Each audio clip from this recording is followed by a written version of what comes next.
All right, everyone. Well, we are back today and we are joined by not only one of the most exciting fighters on the roster, but also one of the most active. In the cage, she brings the thrills and she is licensed to kill. Angela Overkill Hill, thank you so much for joining us today. Getting right into it, Angela, and maybe starting off on a bit of a tangent, you did receive your Bachelor of Fine Arts degree from Cooper Union School of Art. And the most recent display of your artistic side was obviously making the Easter egg smash bros of Darren Till and Hamzat. Out of curiosity, does having that creative side to you help in your martial arts training in regards to having more creativity in the training room? Maybe I've met a lot of people from different walks of life in martial arts, and I think it's just one of those things where anyone who felt like they weren't able to express themselves in their real life, they get to do it on the mats. They get to do it like physically. In a lot of art school, I have like kind of mixed feelings about the memories of art school because if anyone ever watched one of those movies about art school or whatever, there's a lot of pretension there. I wasn't like second generation artist like most of my peers, so I always felt like an outsider, and it was nice to go into a martial arts gym for the first time, and none of that mattered. You know, it didn't matter like where you came from, like how much money your parents had, like what your career was. Everyone was on the same boat. So it was really fun being in an environment like that where everyone's just green until they're good, and then you're kicking everyone's ass, and everyone kind of has that progression. So I think if anything, I appreciated martial arts more because of going through art school and all that stuff. Angela, you obviously train out of Alliance MMA, which has both in the past and presently always had a top tier stable of elite MMA fighters across multiple divisions. How large has that benefit been of having such a plethora of elite mixed martial artists to assist you in your technical development and perhaps your mental approach to the game as well? You learn a lot from your teammates, and I think that was the biggest thing being at Alliance. When I first got there, I thought my wrestling was pretty good. And then I realized right off the bat, like, your wrestling ain't shit, you know? Yeah. and it's not just the wrestling, but the getting back to your feet part, all that. There were a lot of holes in what I had already known and what I needed to learn and become good at in order to be like more well-rounded. And a lot of my peers were able to help me with that. A lot of my teammates. There were a lot of classes where it was being taught by like Phil Davis or Dominic Cruz. So I got to get a lot of insight from those guys. And, you know, the coaches were great too, but there's a certain amount of experience when it comes to actually stepping in the cage, putting your career on the line.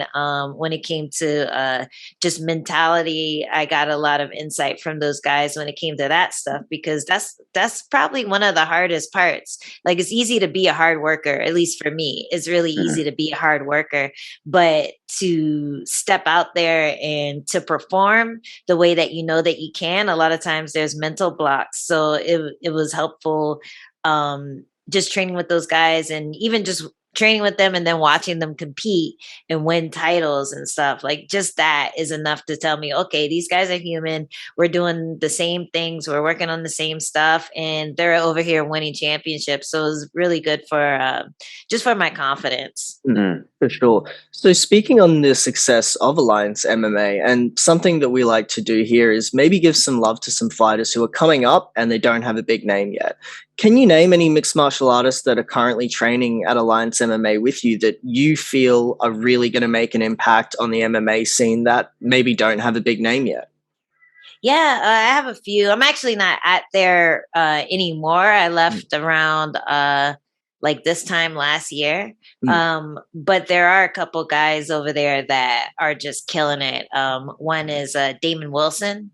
He had his first 3 fights, I believe, on Cage Warriors since they started coming to San Diego, and all 3 ended in first round knockout. And this is a guy who is just super humble. I always forget where he's from, but somewhere in the Midwest, and he's just like this wrestler who just is a grinder. You know, he comes in every day, he he spars with all those guys, with Dominic, with Wilson Hayes, with just all these guys, Jeremy Stevens, all these guys who are just going to either crush you or make you better. And he's been able to become better sparring with those guys and training with those guys. So I don't even think people know he's a wrestler yet because he keeps knocking everyone out. So so he's one to keep an eye on.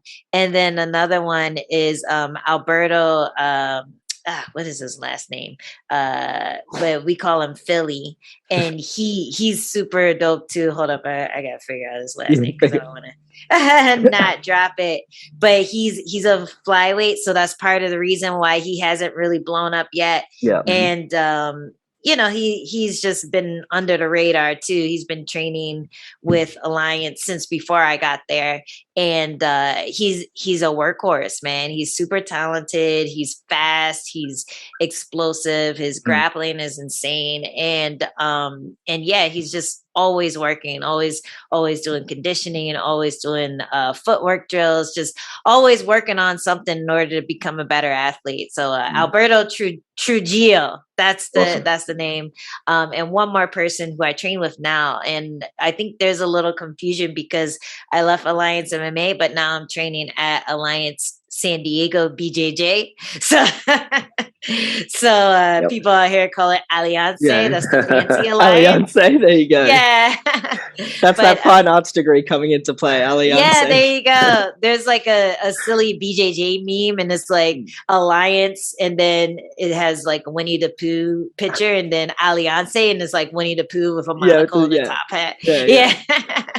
So I'm training at Alliance now, and Jenna Bishop is another person who she just went pro last year. She's 2-0 now, and she's just such a great grappler, and she has power in her hands. I think she just discovered that once she started training to do MMA. She has like a heavy right or a heavy left hand. She's a southpaw, and just a stupid good grappler. She's one of those BJJ girls who have always been good at wrestling. So that's like the main reason I feel like she's going to be a nasty threat when she gets seen, is because she could take people down and then submit them, which a lot of grapplers who pop onto the scene, they have trouble with that part. So Jenna Bishop too is one to watch out for. Awesome, love it. Angela, your bread and butter has always been in your striking, you know, as a parent from your kickboxing days. As someone who was moving into MMA with a specific background already, was transitioning from striking to the ground game, you know, as in wrestling and jiu-jitsu, more difficult in regards to how you learned in regards to how you learned martial arts? I think it was more difficult just because once I started perfecting that, I was already fighting the best of the best. So like I did maybe a 6-month camp in North Carolina before I got onto Ultimate Fighter. And then my first fight was against Carla Esparza, and she's the best wrestler pretty much in the strawweight division, even still to this day. So I think just having that tough realization, and then also having that fear of not really knowing what to do right off the bat, it really stifled my growth in that department. And I feel like I always tell younger fighters coming up, you know, get as much experience outside of the big show as you can. Like do as many grappling tournaments, if you can find some kind of wrestling class, like go wrestle teenagers, you know, go wrestle at a college or something where you're getting these looks in before you get onto the big scene, because once you're there, you have to be ready to fight the best in every different martial art, you know? So I think that stifled me a bit, but then recently I've just felt a love for it. Like I felt more of a love for grappling, more of a love for wrestling and jiu-jitsu. And it's really been helping me feel more comfortable in there. So I think if you start with people at your level and then progressively get better, then you feel comfortable off the bat. You don't have that feeling, that like imposter syndrome kind of feeling where you're like, oh, if it goes to the ground, it's over. That's the worst thing to go into a fight feeling. So once I had that realization, I just had to work at not feeling that feeling, even if I'm getting set up against a grappler. And I think when I finally felt that was when I fought in Invicta FC for the title against Livia De Silva. Olivia, fuck, I forget her last name, but a little chick that's in the UFC now. When I fought her for the title, everyone's like, "Oh, Angela's gonna get choked out. She's gonna get finished," and I was able to get out of all of her submission attempts, even like the kind of deep looking ones, and then come out swinging, punching, kicking her in the head. So that was the first time I was like, okay, I got this shit under control. Yeah, for sure. So, Angela, one of the parts of MMA that we've had the opportunity to talk to both coaches and fighters about is the issue of judging in MMA. And we've heard a lot of different, I guess, fixes provided, such as get judges into the gym so they can see more live rounds, have judges be held to some sort of accountability post-fight. As someone who has unfortunately experienced the major problem with judging in MMA, what changes would you like to see made in MMA for judging moving forward? I think education is a big one. So yeah, getting them into the gym would help.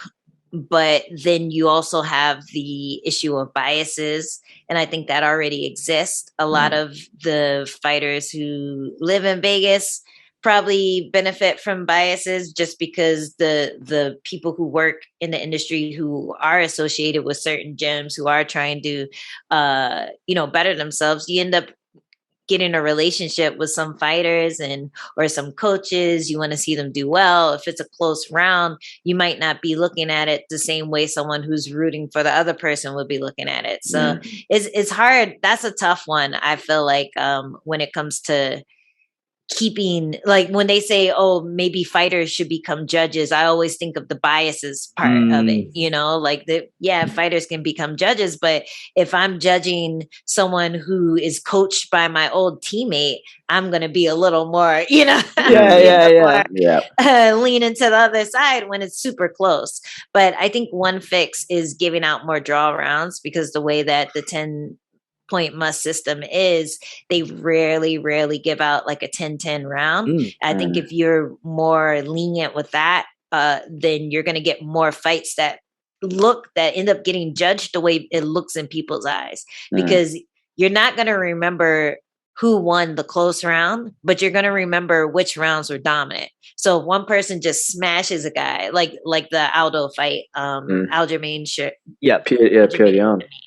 Aljamain Sterling versus Jan, he had 2 rounds where he smashed it. I think Jan had 1 round where he smashed it, and then the other 2 were super close, and everyone's debating against the first round or whatever. So I think, in a perfect world, first round could have been a 10-10, and then the fight would have been scored for Aljamain. Or if you're less strict about giving out 10-8s as well, then it would probably go to Aljamain. Same thing with the Max Holloway versus Volkanovski fight. Like Max had like two dominant rounds. If you score those 2 for Max and then the other ones were draw rounds, then it would have gone to Max. So I think if you just give out more draw rounds or add more numbers, give out some 10-7s, maybe even 10-6s, put some meaning on the fact that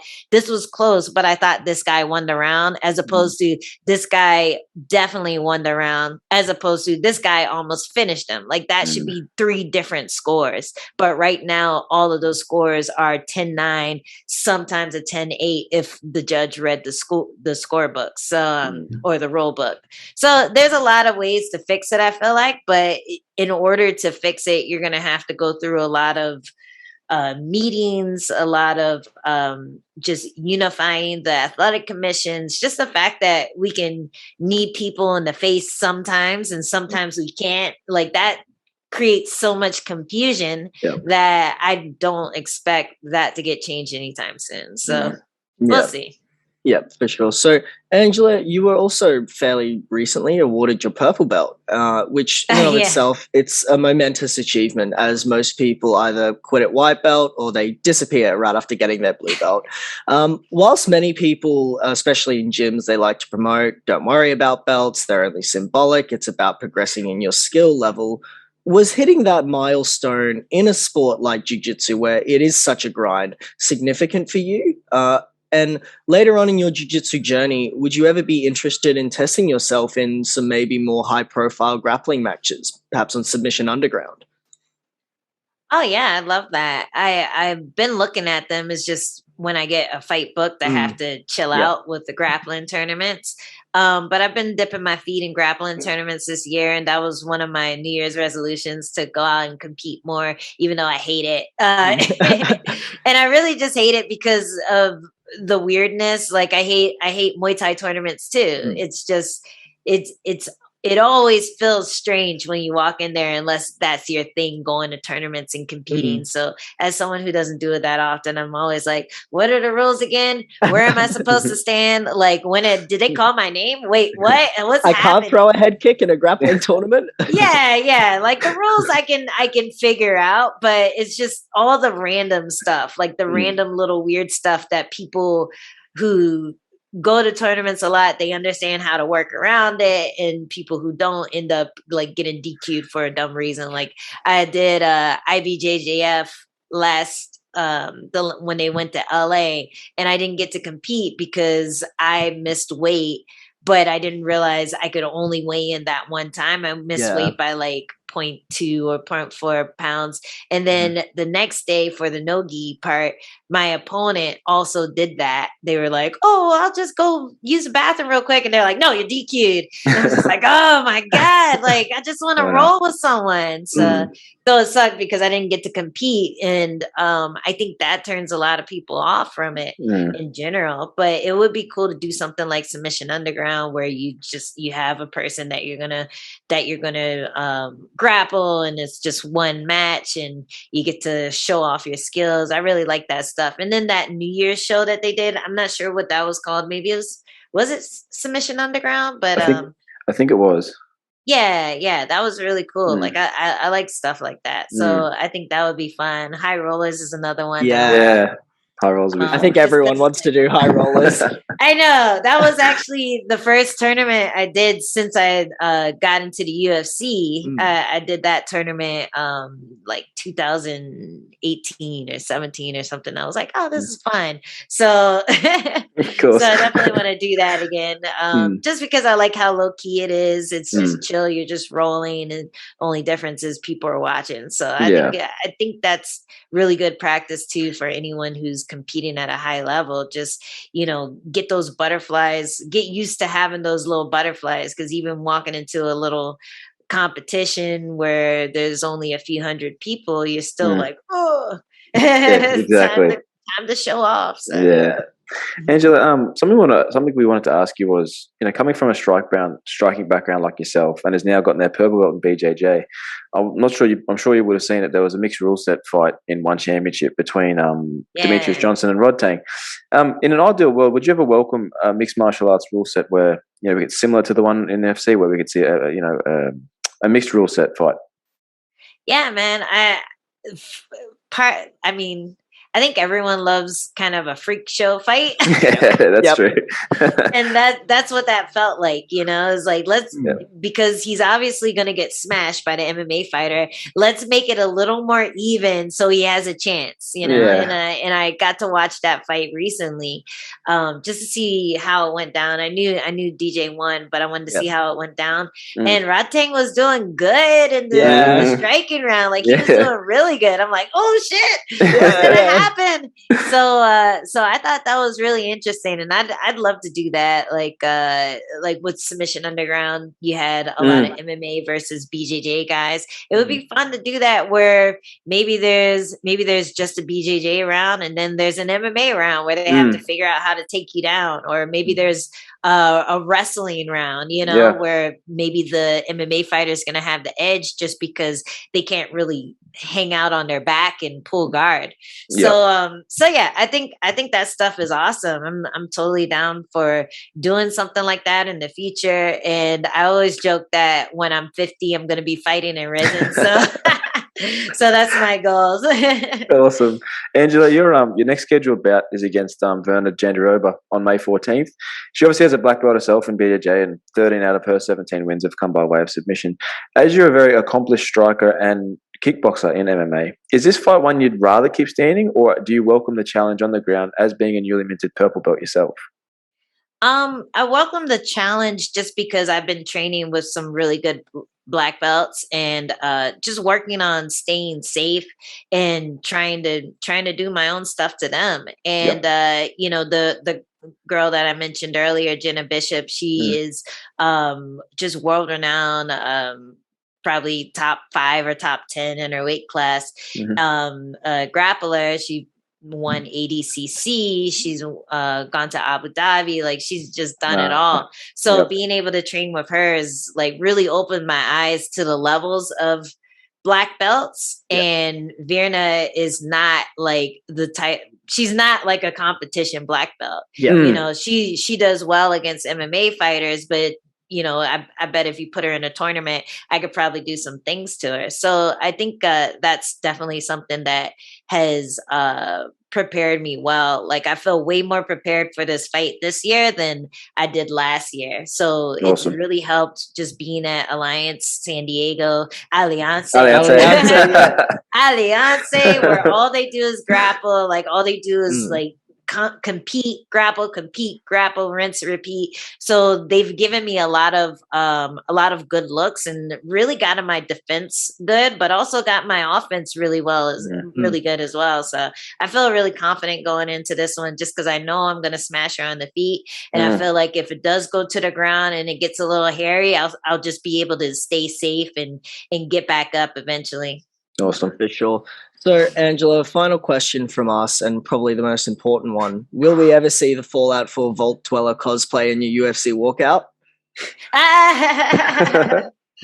Man, I was a little sad about Fallout 78. So don't even. The fall of Fallout 76 causes 76, so man, much pain. I was not into, it really, I don't know. I guess I just don't like playing online with that type of game. It's a role-playing game. So it's perfectly done. Like, it's perfectly done as a single player. If anything, I would just want to bring in a friend. Like, I was playing, me and my husband, we played Dying Light together. Yeah. And Dying Light 2 was kind of shit, but the first one was really fun. And it's a single player game, but you could bring in a friend and play with them and go through the whole story mission together. And I was hoping that that's what Fallout 76 is going to be. So I'm on strike for Fallout with the cosplay, but man, I would love to do something one day. It's just they keep shutting me down. The uniform people. When I did the Sagat cosplay, I literally snuck it in. Like, I had my eye patch hidden under my hoodie, and then I had my hand wraps in my pocket, and they were like, look, they looked at me twice, and they're like, no, she doesn't have anything. And then I whipped it off and walked out and did my thing, like put the eye patch on. And they were freaking out because I didn't get any of it approved. They're like, what? Were there any logos or anything? Like, So ever since then, they were on me, like, watch her. She's going to try to pull a stunt. So ever since then, I tried to get it approved beforehand. And they're like, no, we're not going to let you do that. So fair. That's it. Well, Angela, thank you so much for joining us today. It's been an absolute honor and a privilege to talk to you. We really appreciate your time, as we know that you're busy preparing for your next fight, and we wish you all the best in your camp and in your next fight. Yeah, thank you guys. Thanks for having me. Appreciate it. Thank you, Angela. Yeah. All right, take care.